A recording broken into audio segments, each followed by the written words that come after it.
Hello and welcome to the Cryptocurrency News Channel. Lots going on with Cardano.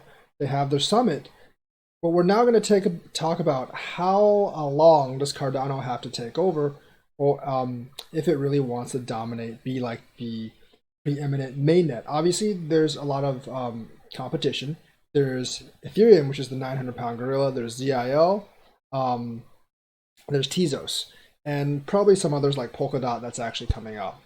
But I think you have to really focus on Ethereum when you talk about this because they are the 900-pound gorilla in the room. So I believe that Cardano, if they want to take over, has to do it within the next 2.5 years. And I'm going to tell you why. I mean, yes, there's Tezos and ZIL and others, but Cardano is the one you actually have to leapfrog. Not Cardano, Ethereum is the one that you have to leapfrog.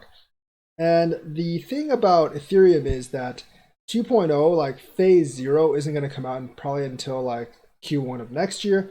And 2 years is a very, very aggressive timeline for Ethereum.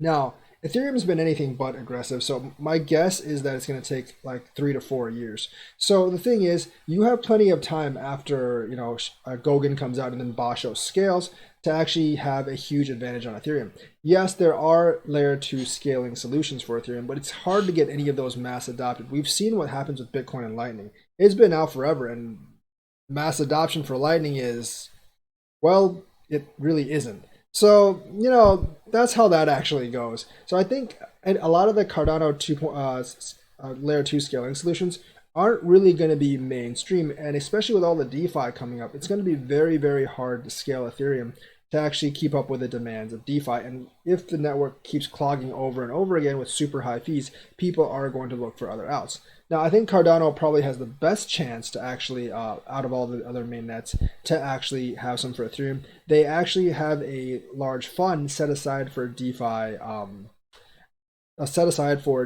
development. Now, that actually might look very intimidating for Ethereum because Ethereum has all these DeFi apps and they have so many transactions. But let me remind you something. I would say like 95, 96% of all these DeFi transactions are people gambling, hoping to make money. With all the hacks and insecurities that DeFi has right now, it's hard for me to imagine that many people actually using DeFi for financing. I mean, right now, if you're doing that, you're basically like tossing your money in a bucket or something. Most people are in DeFi trying to make money. They're not really using it for financing or what it's actually being intended to do. So we're very, very young in the ecosystem, and the Ethereum ecosystem for DeFi, even though it's much more developed than anything else, I don't think actual usage for what it's intended to do is actually really that high. It's all a bunch of gambling. And that makes it a little easier to replicate than if people are actually using DeFi for what DeFi was actually supposed to do.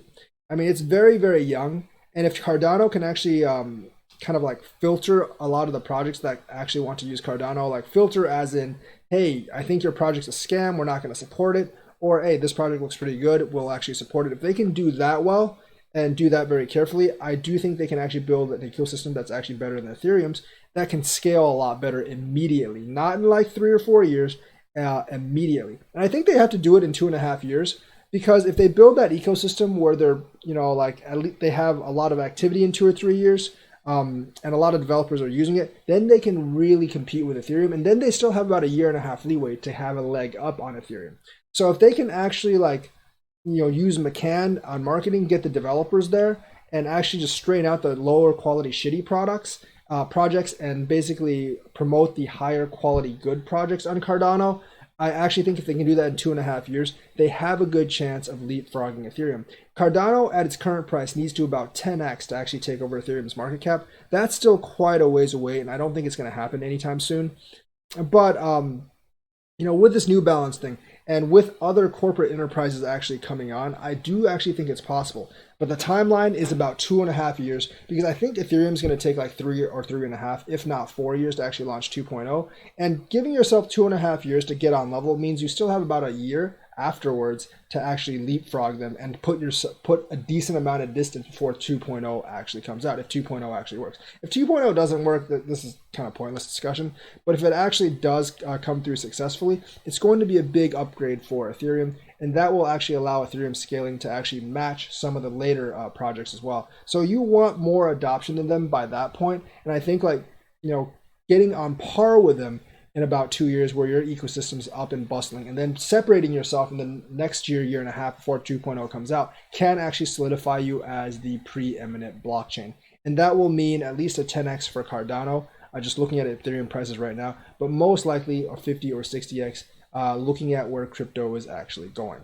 So that is the news for today. Let me know what you think, like and subscribe, and hit that bell notifications button. Thank you and have a nice day.